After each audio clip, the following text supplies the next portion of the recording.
மாதா பிதா குரு தெய்வம் வாழ்க ஜெயமுடன். கோயில் கட்டுறது என்பது சாதாரணம் இல்லை. நம்ம குலதெய்வங்களுக்கு கோயில் கட்டுறது, நம்ம ஆடு கோழி எல்லாம் வெட்டி வணங்குவோம். குலதெய்வ கோயில் டக்குன்னு கட்டிடலாம். ஆனால் சிவன் கோயில் கட்டுறதுங்கிறது சாதாரணமில்ல, மிக பெரிய விஷயம்.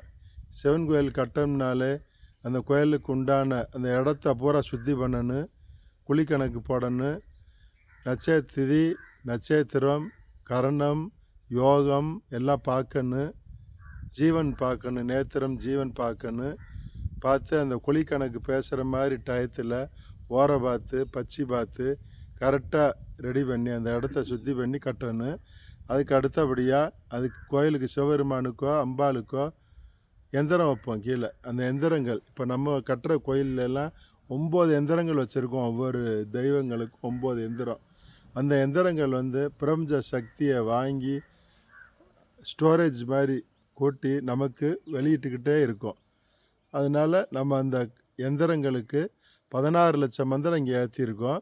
அது சிவபெருமானுடைய இதில் சிதம்பரம் 51, அது அஷ்டகர்மா வேலை செய்யும். அது வசியம், மோகனம், தம்பனம், ஆக்ரோஷனம், வேதனம், உச்சாடனம், வித்வேஷனம், மாரணம், இந்த மாதிரி 8 மந்திர சக்தியும் அந்த போர்டிலேருந்து ஏற்றி அதிலேருந்து பிரித்து 8 சக்கரங்களும் நம்ம கோயிலில் பிரதிஷ்டை பண்ணியிருக்கோம். மாரணம் எதுக்குன்னு கேட்டால் கர்மாவை காலி பண்ணக்கூடியது, தடையில உடைக்கக்கூடியது. இந்த மாதிரி 8 மந்திர சக்திக்கு 8 எந்திரம். அதுபோல் நம்ம பஞ்சபூதத்திற்கு 5 எந்திரம், பஞ்சபூதங்களுக்கு 5. அப்படி நிலம் நீர் நெருப்பு காற்று ஆகாசம் அது கட்டுப்பட்டு வர அளவுக்கு 5 எந்திரங்கள். அதுக்கு 5 லட்சம் மந்திரம் உரையாற்றியிருக்கோம். இந்த அஷ்டகர்மா 8 மந்திரத்துக்கு 8க்கும் அது ஒரு 8 லட்சம் மந்திரம் ஏற்றி 13 லட்சம் மந்திரம் ஏற்றிருக்கோம். அப்புறம் சின்ன தெய்வங்கள் சிறு தெய்வங்கள் நாகம்மா இவங்களுக்கு பூரா மொத்தம் 16 லட்சம் மந்திரம் ஏற்றி இங்கே சிவன் கோயில் கட்டுமான பணி நடைபெற்று வருகிறது. இங்கே உள்ளே வந்தினாலே உங்களுடைய கட்டுகள் உடையும். 2வது உடல் சாந்தியாகும், மன அமைதி கிடைக்கும், முன்னோர்கள் சாபங்கள் இவையெல்லாம் விலகும், திருமண சுபகாரி நடக்காதவங்கள் நடக்கும், புத்திர சந்தானம் தோஷ நிவர்த்தி ஆகும், கணவன் மனைவி உறவில் நல்லபடியாக நடக்கும், மோகன வசியமாகும். அதுக்கு தகுந்த மாதிரி வசியம், மோகனம், தம்பனம், ஆக்ரோஷனம், பேதனம், உச்சாடனம், இந்த மாதிரி 8 விதமான மந்திர சக்திகள் இங்கே பிரதிஷ்டை பண்ணி வச்சுருக்கோம் கோயிலில். வயிற்று வலி, காய்ச்சல், இந்த மாதிரி சின்ன சின்ன பிரச்சனை எது வந்தாலும் மாறிக்கும். தம்பனங்கிற எதுவும் நிறுத்தக்கூடியது. அடுத்து ஒவ்வொன்றையும் பேசலாம். எந்த மந்திர சக்தியும் தம்பனங்க எதுவும் நிறுத்தக்கூடியது. அதனால் இந்த 8 மந்திர சக்தியும் சிவன் கோயிலில் பிரதிஷ்டை பண்ணியிருப்போம். நாங்கள் இங்கே பண்ணியிருக்கோம், மற்ற கோயிலெலாம் பண்ணியிருப்பாங்க. ஆனால் இன்றைக்கி சொல்ல எப்படி எந்திரங்களாம் இருக்குதுன்னு தெரியாது. இப்போ நம்ம கோயிலில் பிரதிஷ்டை பண்ணி நல்லபடியாக ஓடிக்கிட்டு இருக்குது. கட்டுமான பணி நடந்து கொண்டு இருக்குது. ஜனவரியில் சுற்று கால் இதெல்லாம் கட்டி கோபுரம் கட்டப்படும். அனைவரும் கோயிலுக்கு செல்லுங்கள், இறைவன் தரிசனத்தை வணங்குங்கள்.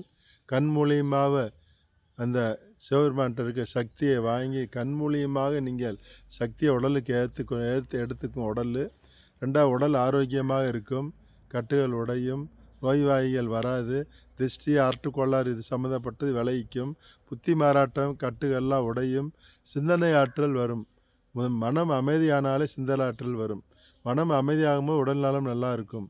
மனம் கெட்டால் உடல் கெடும், உடல் கெட்டால் மனம் கெடும். அதுபோல் நல்லபடியாக கோயில்களுக்கு சென்று வணங்குங்கள். சனிக்கிழமை போனீங்கன்னா கட்டுகள் உடையும், மாரண மந்திரம் வேலை செய்யும். ஞாயிற்றுக்கிழமை வசிய நாள், பொருளாதார வசியம், திருமண வசியம், புத்திரத்தனம் எல்லாத்தையும் ஞாயிற்றுக்கிழமை சிறப்பு. சனிக்கிழமை மாரணத்துக்கு உண்டான நாள், அது நல்ல நாள். வழிபாடு பண்ணுங்கள். சனிக்கிழமை இரவில் ஜெபம் பண்ணுங்கள், ஞாயிற்றுக்கிழமையும் ஜெபம் பண்ணலாம்.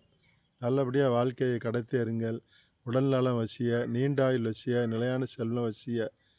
நம் நாட்டு மக்களும் உலக மக்களும் உடல் நலத்தோடு வாழ எல்லாம் அல்ல சிவபெருமானை, கைலாசநாதரை, திருநீலகண்டனை, ஆதிலிங்கேஸ்வரை வணங்குகிறேன். சிவாய நம. வாழ்க ஜெயமுடன்.